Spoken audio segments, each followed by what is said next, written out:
قائن نے اپنے بھائی کو قتل کیا. پہلا مرڈر جو اس دنیا میں ہوا وہ اس کا ذکر بھی بائبل مقدس میں پایا جاتا ہے. قائن پیدائش کی کتاب اس کے 4 باب میں. اور پھر ہم اپنے جو ایمانداروں کا باپ کہلاتا ہے ابراہیم، اس کے بارے میں دیکھتے ہیں کہ وہ بھی بہت مرتبہ ایسا کمزور شخص پایا گیا کہ وہ جھوٹ بولنے میں بھی اس نے کوئی ہچکچاہٹ محسوس نہ کی. اور نہ صرف یہ بلکہ اس نے اپنی جان بچانے کے لیے کئی دفعہ اپنی بیوی کو دوسروں کے حوالے کر دیا. لیکن آج اس کا ذکر پڑھا جاتا ہے ابراہیم، جو کہ ایمانداروں کا باپ ہے. اس کی بیوی سارہ کے بارے میں کہا جاتا ہے جو بہت خوبصورت عورت تھی. اس نے کمزوری کی حالت میں اپنے آپ کو یہاں تک نیچے کر دیا کہ اس نے اپنے خاوند یعنی ابراہیم کو کسی اور عورت کے ساتھ مباشرت کرنے کی اجازت دی تاکہ اس کی اولاد ہو سکے. اور پھر وہی سارہ جو ہے وہ غصے میں اور نفرت میں اس عورت کے خلاف ہو گئی. خاندانی زندگی بھی کوئی اتنی اچھی نظر نہیں آتی اگر ہم بائبل میں لوگوں کی زندگی کو دیکھیں تو. ایوب جو کہ دنیا میں ایک راست باز اور نیک آدمی گنا جاتا ہے، اس کو ایک ایسی بیوی ملی جو اس کو مجبور کرتی ہے کہ وہ خدا کے خلاف کفر پکے. پھر ہم دیکھتے ہیں یعقوب کو، Jacob who out wrestled God، لیکن وہ مکار اور دھوکے باز انسان تھا. بہت دفعہ اس نے دھوکے سے وہ چیزیں حاصل کیں جو اس کی نہیں تھیں. پھر ہم موسیٰ کے بارے میں دیکھتے ہیں جو کہ بنائے عالم میں دنیا میں جو سارے انسان ہیں ان میں سب سے زیادہ کہتے ہیں کہ حلیم انسان تھا. اس کی طرح کا انسان حلیم اور فروتن انسان کوئی ہے نہیں. But he had a serious problem of losing temper. اور آپ کو یاد ہے کہ اپنا غصہ جب وہ کنٹرول نہ کر سکا تو اسی کی وجہ سے اس کو وہ ملک دیکھنا نصیب نہ ہوا جس کے لیے خدا نے اس سے اور اس کے باپ دادا سے وعدہ کیا تھا. Even though he led people, because of his anger, he was not allowed to enter the promised land. اس کی بہن مریم کے بارے میں ہم دیکھتے ہیں سانگ رائٹر بھی تھی، لیکن اپنے بھائی سے اتنی وہ حسد کرتی تھی اور she was greedy for power.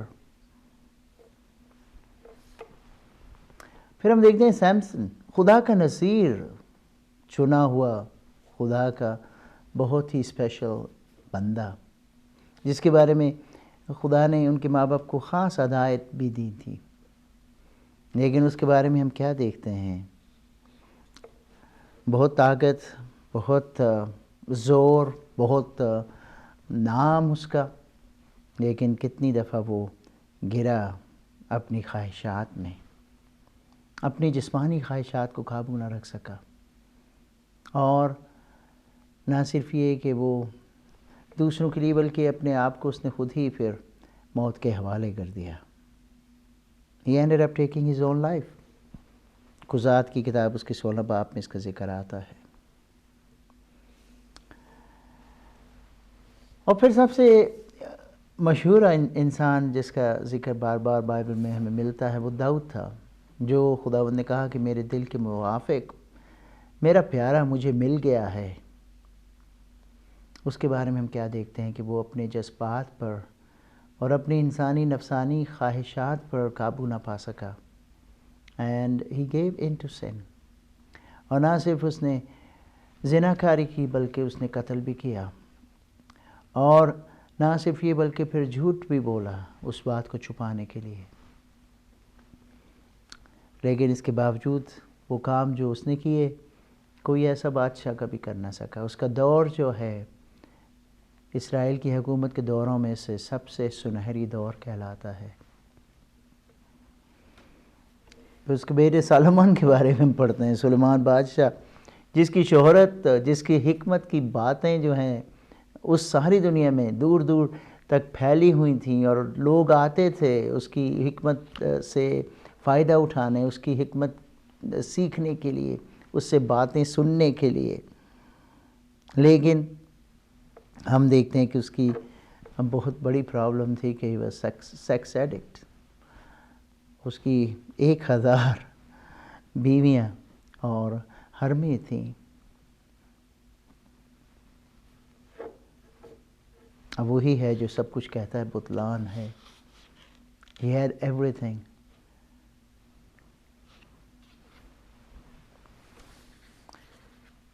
سو پھر کیا کریں؟ یہ سارا کچھ جو ہم بائبل میں پڑھتے ہیں، خداوند نے اجازت دی ہے کہ وہ ان ساری زندگیوں کے بارے میں سب کچھ صاف صاف بیان کر دے. ہمارے لیے اس میں کیا سبق ہے؟ ہم کیا اس میں دیکھ سکتے ہیں؟ پہلی بات تو یہ کہ خداوند ہمارا ٹوٹل بینگ جانتا ہے. ہمیں پوری طرح سے، باہر سے بھی اندر سے بھی. He knows exactly what we are, what potentials we have. ہماری کمزوریاں کیا ہیں، ہم کیا کچھ کر سکتے ہیں، ہم کہاں تک نیچے گر سکتے ہیں. God knows it.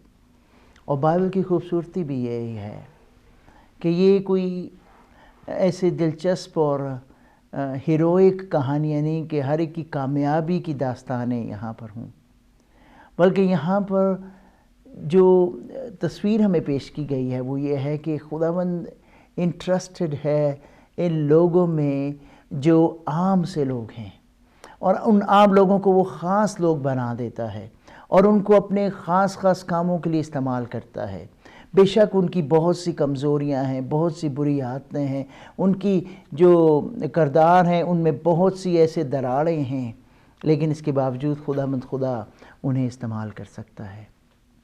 تو اس سے میرے بہن بھائی، مجھے اور آپ کو یہ تسلی ملتی ہے کہ بے شک ہم بھی بہت جگہ پر اکثر خطا کرتے ہیں، ہم میں بہت سی خرابیاں ہیں، ہم میں بہت سی کمیاں اور کمزوریاں ہیں، لیکن اس کے باوجود خداوند کا ہم سب کے لیے کوئی نہ کوئی پلان ہے. اور جیسے ان سب لوگوں کا جن کا ذکر کیا، ان کو خداوند نے کسی نہ کسی طرح سے استعمال کیا اپنے کام کو پورا کرنے کے لیے، باوجود ہے کہ وہ کہیں نہ کہیں گرے اور کمزور پڑے اور ان سے پاپ ہوا، انہوں نے غلطیاں سرزد کیں. ان کے کردار جو تھے اتنے وہ ایسے ہیروئک اور ماڈل نہیں تھے جن کو فالو کیا جا سکے. اس کے باوجود بھی خداوند نے اپنے کام کے لیے ان کو ایک وقت پر چنا اور انہیں اپنے کاموں کے لیے استعمال کیا. خداوند کا کلام ہمیں دعوت دیتا ہے کہ ہم ان زندگیوں کو دیکھیں اور اس بات کی روشنی میں دیکھیں کہ خداوند کے پلان میں ان لوگوں کا جو کمزور لوگ تھے بے شک ایک بہت بڑا حصہ تھا. اور آج ہم ان کی داستان پڑھ کر، آج ہم ان کی کہانی کے واقعات، ان کی زندگیوں کے واقعات پڑھ کر ہم ان سے سبق حاصل کر سکتے ہیں. ہمیں ضرورت نہیں کہ ماسک پہن کر یا کوئی بہروپ یا بہروپیہ بن کر ہم اس دنیا میں جیویں، کیونکہ خداوند تو ہمیں جانتا ہے کہ ہم کیا ہیں. اگر کمزوری ہے، اگر کوئی ہماری اپنی پرانی پرابلم ہے، کوئی عادت ہے جس پر ہم قابو نہیں پا سکتے، تو we know what to do about it. خداوند کا کلام ہمیں یہ بھی کہتا ہے کہ وہ ہمیں ہماری مشکلات میں مدد دے سکتا ہے. دوسری بات ہم یہ سیکھ سکتے ہیں کہ بے شک ہم کچھ بھی ہوں، ہم خداوند کے فضل کے تحت ہیں. God sees us as people made in the image of God. And He knows us. اسی چیز جیسے سارا کچھ ہماری حالت کو بیان کر دیتی ہے، ہمارے دل کی حالت کو بیان کر دیتی ہے. خداوند بائبل میں لکھا ہے کہ وہ انسان جو ہے وہ ظاہرہ طور پر باہر کی بیرونی صورت لوگوں کے دیکھتے ہیں، کپڑے اور ان کا چال ڈھال، ان کا رنگ روپ، ان کا قد، لیکن خداوند اندر یعنی باطن پر نظر کرتا ہے. He sees the heart. اور جب وہ دیکھتے ہیں کہ صدق دل ہے، سنسیئر ہارٹ ہے، تو وہ خداوند اس دل کو پسند کرتا ہے. بنسبت اس کے کہ جو ایسے مغرور دل ہوتے ہیں، جو تکبر کرنے والے ہوتے ہیں، جنہوں نے خداوند کو اپنے دلوں میں اپنی زندگی میں جگہ ہی نہیں دی ہوتی because they think that they can do it all by themselves. So dysfunction cannot be equated with us standing before God.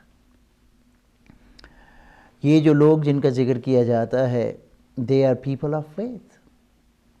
عبرانیوں 11 باب آپ پڑھیں تو ان کا ذکر آتا ہے، یہ ہیروز آف فیتھ کہلائے جاتے ہیں. انہوں نے ایسے ایسے کام کیے ہیں جو ہم میں سے شاید کوئی بھی اس لیول تک پہنچ نہیں سکتا.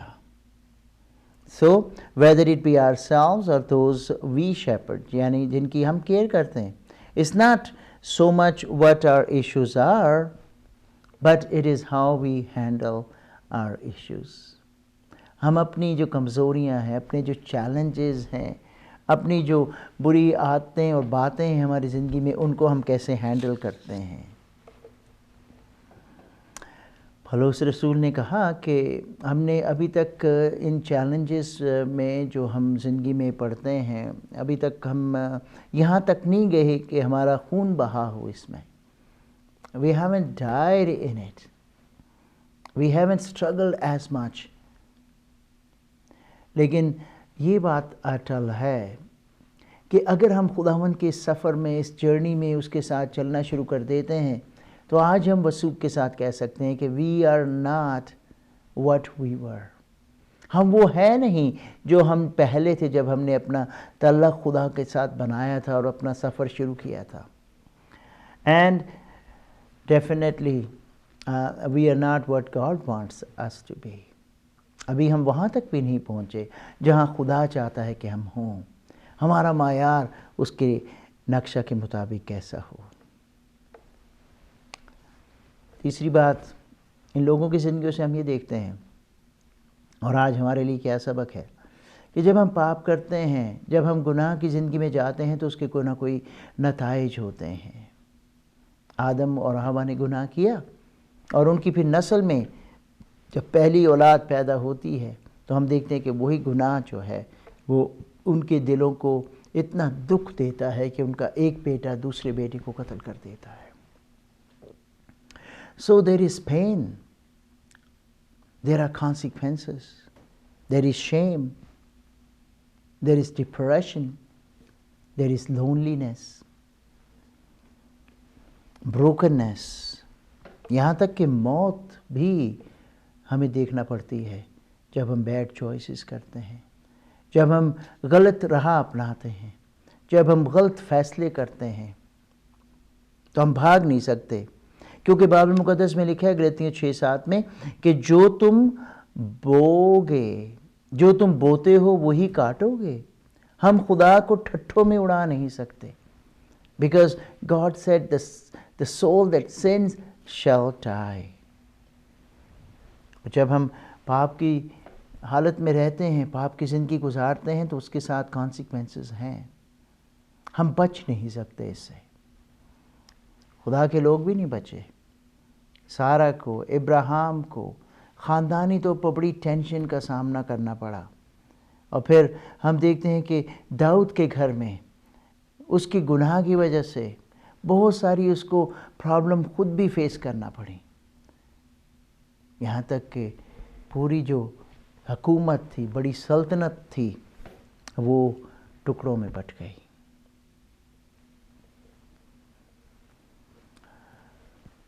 چوتھی بات ہم یہ سیکھیں ان میں سے کہ ہم اکیلے نہیں ہیں. جب ہم مشکلات میں سے گزرتے ہیں تو we are not only ones. ہمارے سامنے ایک گواہوں کا بہت بڑا بادل ہے، جھم گھٹا ہے. بہت سے لوگ ہیں جن کے ساتھ ہم آئیڈینٹیفائی کر سکتے ہیں، جن کو آج بائبل ہیروز کہا جاتا ہے. وہ ہماری طرح کے عام انسان تھے. ان کی زندگیاں میسی تھیں. They had messy lives. But they still recorded in the Bible. ان کو ہیروز کے طور پر پیش کیا گیا ہے. کمزور انسان تھے، لیکن خداوند نے اپنے کام کے لیے جب ان کو بلایا تو ان کو مسح کر کے، اپنا زور دے کر، اپنی قوت سے بھر کر، اپنی حکمت اور دانائی سے بھر کر اپنے کاموں کے لیے اس کو استعمال کیا، اور ہم دیکھتے ہیں کہ آج وہ ہسٹری کا حصہ بنے ہیں، وہ تاریخ کا حصہ بنے ہیں جس میں آج ہم بھی حصہ دار ہیں اس دنیا میں رہتے ہوئے۔ پانچویں اور آخری بات میں آپ کو یاد کرانا چاہتا ہوں، خوشی کی خبر ہے، خوشی کی بات ہے، وہ یہ ہے کہ یہ ہمارے لیے فضل کا ایک بہت بڑا موقع ہے۔ گریس آف گاڈ از دیر، خدا کا فضل، کسی نے کہا کہ ہمارے لیے کافی ہے، میرا فضل تیرے لیے کافی ہے۔ اس لیے چاہے ہم جیسے بھی ہیں، عبرانیوں اس کے 4 باب کی 16 آیت میں یوں لکھا ہے، بس آؤ ہم فضل کے تخت کے پاس دلیری سے چلیں تاکہ ہم پر رحم ہو اور وہ فضل حاصل کریں جو ضرورت کے وقت ہماری مدد کرے۔ Well, because we have somebody who invites us. وہ کہتا ہے کہ آئے بوجھ سے دبے ہوئے لوگوں، آئے تھکے ماندے لوگوں، آئے شکن ٹوٹے ہوئے لوگوں، میرے پاس آؤ، میں تمہیں آرام دوں گا۔ وہ اپنی باہیں پھیلا کر ہمیں کہتا ہے، کمزور ہو، گرے ہوئے ہو، تھکے ہوئے ہو، ماندہ ہو، آ جاؤ میرے پاس۔ خداوند کی باہیں مجھے اور آپ کو اپنے گلے میں لینے کے لیے، اپنے گلے سے لگانے کے لیے تیار ہیں۔ And that's what is redemption all about. یعنی خداوند پھر سے ہمیں وہیں پر لے آتا ہے جس پر وہ ہمیں چاہتا ہے کہ ہم ہوں، اس لیول پر جیسے کہ وہ چاہتا ہے کہ ہم ہوں۔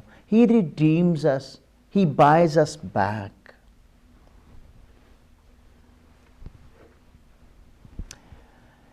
اب انہی خیالات کی روشنی میں ہم دیکھیں کہ اگر ہم خداوند کے فضل کے تخت کے پاس آ چکے ہیں، اگر ہم نے اس کے فضل کا مزہ چکھ لیا ہے، تو آج لوگوں کو ہم کس نظر سے دیکھتے ہیں جو ہمارے آس پاس ہیں؟ یاد رکھیں کہ it doesn't matter how they are seen, God loves them.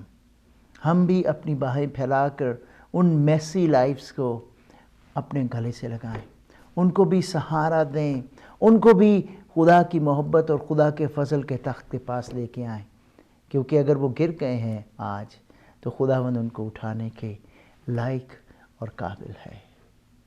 آئیے اس کام میں خداوند کے ساتھ مل کر حصہ ڈالیں۔ آمین۔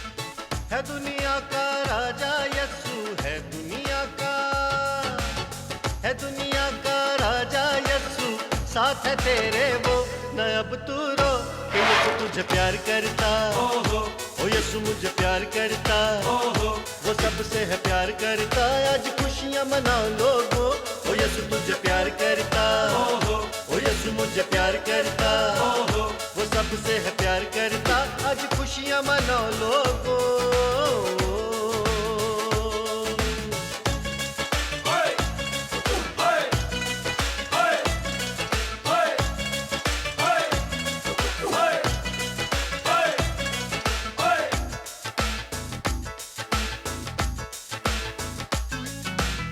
اپنی جاسولی پہ